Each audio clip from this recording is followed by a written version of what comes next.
Very good afternoon, everyone. So, in nuclear power station, today we are going to discuss about the chain reaction. So, we saw that when heavy nucleus of uranium U-235 is bombarded with slow neutron, its fission take place, and as a result, a pair of element of less mass numbers and three fast neutrons are emitted. Out of these three neutrons, each neutron causes fission of three other nuclei of uranium, and in each fission process, three neutrons are produced. So this process proceeds further, and so that it is known as a chain reaction. Already in previous video આપણે જોયું કે ધારો કે આ તમારો uranium 92 uranium આ તમારો 92 uranium 235 નો ન્યુક્લિયાઈ છે એને હું સ્લો ન્યુટ્રોન વડે બોમ્બાર્ડ કરાવું છું તો એમાંથી આપણને લેન્થેનમ અને બ્રોમાઇન કે જે ઓછા લાઇટ ન્યુક્લિયાઈ છે એ મળશે બરાબર અને એની સાથે tremendous amount of heat energy we will get and એની સાથે તમને 3 ન્યુટ્રોન મળશે ફાસ્ટ ન્યુટ્રોન. આ જે 3 ફાસ્ટ ન્યુટ્રોન્સ છે એ ફરીથી બીજા યુરેનિયમની સાથે એની ઉપર બોમ્બાર્ડ કરશે અને ફરીથી સેમ પ્રોસેસ આગળ કન્ટિન્યુ થશે બરાબર છે. So this process further continue, so it is known as a chain reaction, એટલે એને ચેઇન રિએક્શન કહેવામાં આવે છે. Now why chain reaction is not possible in natural uranium?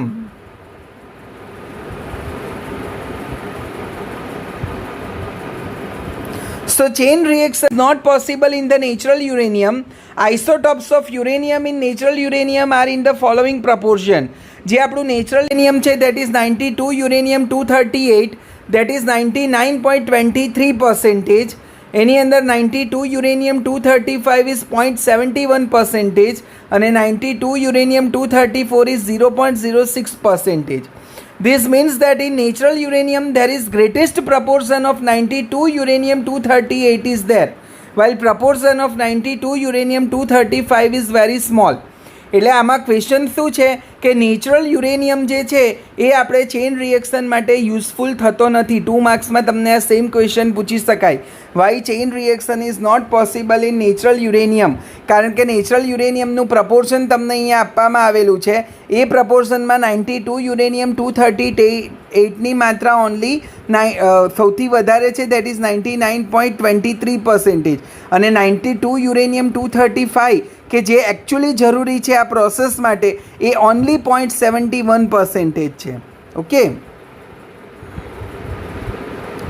So now these 3 fast neutron are produced due to the fission of 92 uranium 235, and these fast neutron are absorbed by 92 uranium 238. શું થાય છે કે આજે 92 uranium 235ની process કરાવીએ અને જે તમને 3 neutron મળે છે આ 3 ન્યુટ્રોન આગળ ફર્ધર પ્રોસેસ કરવા જોઈએ, એની બદલે it is absorbed by the 92 uranium 238. આજે 92 યુરેનિયમ 238 છે એ આ 3 ન્યુટ્રોનને ઓબ્ઝોર્બ કરી લે છે. એબ્ઝોર્બ કરી લે એને કારણે આગળની જે આ બોમ્બાર્ડની પ્રોસિજર છે તમારી થવા દેતા નથી, એને કારણે તમારી ચેઇન રિએક્શન સ્ટોપ થઈ જાય છે, આગળ વધી શકતી નથી.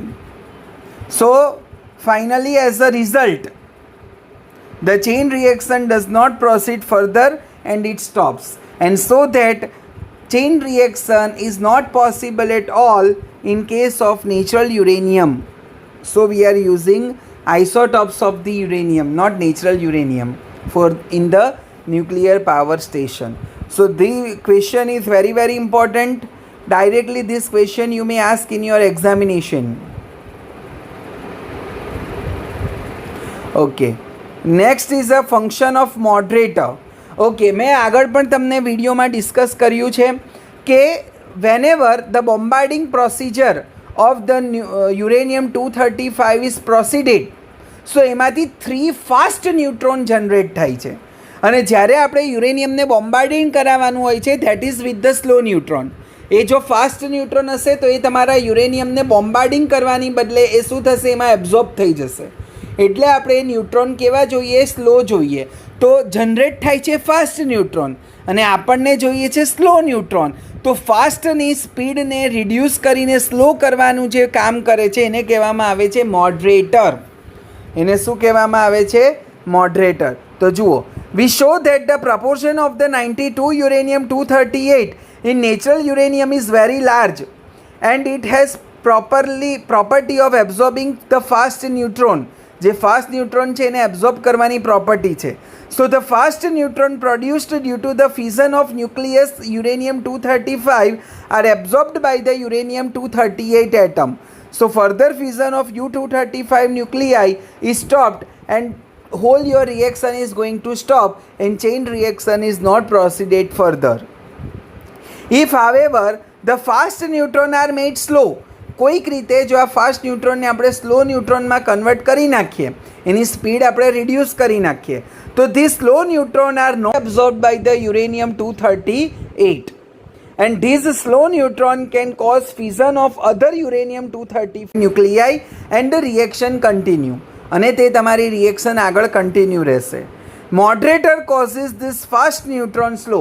તો ફાસ્ટ ન્યુટ્રોનને સ્લો ફાસ્ટ ન્યુટ્રોનને સ્લો કરવાનું જે મેઇન કામ છે that is done by the moderator. Now moderator is an element having low atomic number, જેનો એટમિક નંબર એટલે કે total number of proton or total number of electron જેનામાં ઓછા હોય એવા એલિમેન્ટને આપણે યુઝ કરી શકીએ છીએ as a moderator. Carbon, heavy water मतलब D2O. Okay, so carbon, heavy water etc. are used as a moderator. Chain reaction with moderator is shown in the figure. See in the figure, slow neutron is bombarded on the uranium 235. Okay, then fast neutron liberated. 3 fast neutron are there. એ fast ન્યુટ્રોનને આ તમારું moderator છે slow કરી નાખશે. એ slow neutron ફરીથી uranium 235 પર જઈને બોમ્બાર્ડ કરશે. એમાંથી અગેન એક ન્યુટ્રોન સ્લો કરીને 235 ઉપર બોમ્બાર્ડ કરીને આ રીતે તમારી જે ચેઇન રિએક્શન છે તે ફર્ધર આગળ કન્ટિન્યુ રહેશે. So this is the function of moderator to moderate the speed of the fast neutron. એટલે કે ફાસ્ટ ન્યુટ્રોનની જે સ્પીડ છે એને સ્લો કરવાનું મેઇન કામ that is done by the moderator. Next is a main element for the nuclear reactor. This is the very important figure of the reactor. So first is the core. See, this is the core in the figure. So core is made up of the nuclear fuel. Either it is a uranium 92, uranium 235. Cladding of aluminum is made over the block of natural or enriched uranium. જે તમારું fuel છે એની એક્રોસમાં એની સરાઉન્ડિંગમાં cladding કરેલું હશે with the aluminium. Then second is a moderator. Moderator already આપણે હમણાં study કરી ગયા કે moderator is use to make the fast neutron slow which are produced due to the nuclear reaction. જે ન્યુક્લિયર રિએક્શન છે એને કારણે જે ફાસ્ટ ન્યુટ્રોન પ્રોડ્યુસ થાય છે એને સ્લો કરવાનું કામ મોડરેટરનું છે. Graphite, heavy water or carbon is used as a moderator.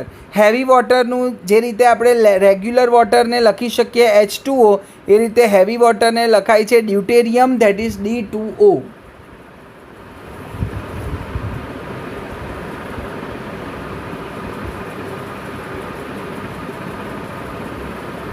Next is a control rods. Yes, cadmium અને બોરોનના બનેલા કંટ્રોલ રોડ. શું કામ છે કંટ્રોલ રોડનું એ જોઈએ કે ચેઇન રિએક્શન તો આગળને આગળ વધ્યા કરશે, બરાબર છે, અને એને કારણે જે હીટ છે એ હીટ વધારે ને વધારે પ્રોડ્યુસ થયા કરશે.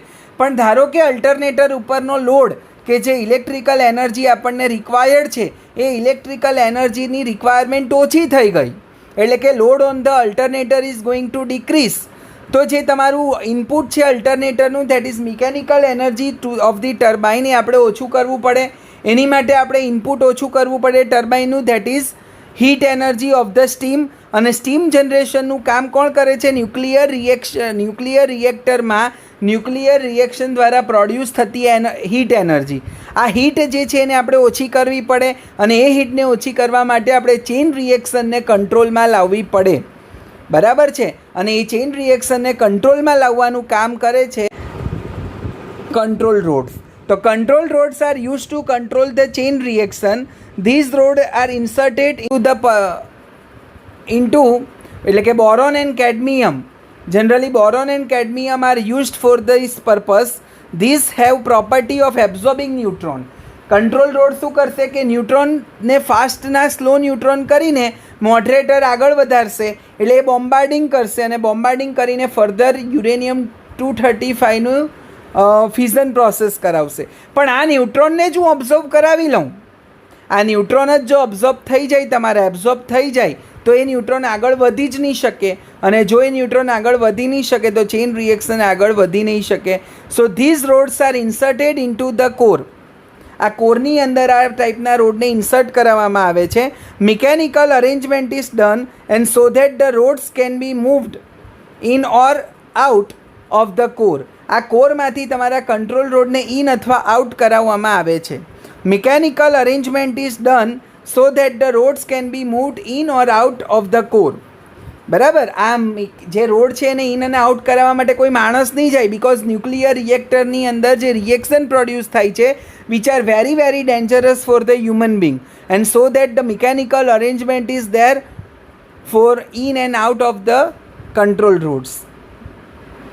Van the rods are fully inserted into the core, આ કોરની અંદર જે રોડ્સ છે એને આપણે ફુલ્લી ઇન્સર્ટ કરાવીએ તો all the neutrons are absorbed, બધા ન્યુટ્રોન એબ્ઝોર્બ થઈ જશે and the chain reaction will stop. And when the rods are taken out, આ રોડને જ્યારે તમે પાછા બહાર લઈ લો છો તો ફરીથી તમારી રિએક્શન ફાસ્ટ થઈ જશે. By inserting the rods more or less in the core we can control the chain reaction in the nuclear reactor. So this is done automatically. Nuclear રિએક્ટરની અંદર થતી દરેકે દરેક વસ્તુ ટોટલી ઓટોમેટિક હોય છે. It is totally automated because the radiations which are generated from the nuclear material is very very dangerous for the human beings. Next is a reflector. Neutron produce due to the nuclear reaction can go out of the reactor. જે neutron produce થાય છે nuclear રિએક્શનને કારણે એ કદાચ બહાર પણ જઈ શકે ન્યુક્લિયર રિએક્ટરની, અને એ જે ન્યુટ્રોન છે બધા વેસ્ટ ગણાય. એ ન્યુટ્રોન એકચ્યુઅલી ચેઇન રિએક્શનમાં કામ આવવા જોઈએ, એ કામ આવતા નથી. એટલે covering of iron is use to reflect back the neutron which try to go out. એટલે ઘણા બધા એવા ન્યુટ્રોન કે જે બહાર જવાની ટ્રાય કરતા હોય એની માટે આયનનું કવરિંગ કરી દેવામાં આવે સરાઉન્ડિંગ ધ ન્યુક્લિયર રિએક્ટર, અને એને કારણે બેક રિફ્લેક્ટ કરશે તમારા neutron. So that is the main function of the reflector. Next is a biological shield. It is provided to absorb the alpha, beta and gamma radiation produce due to the nuclear reaction.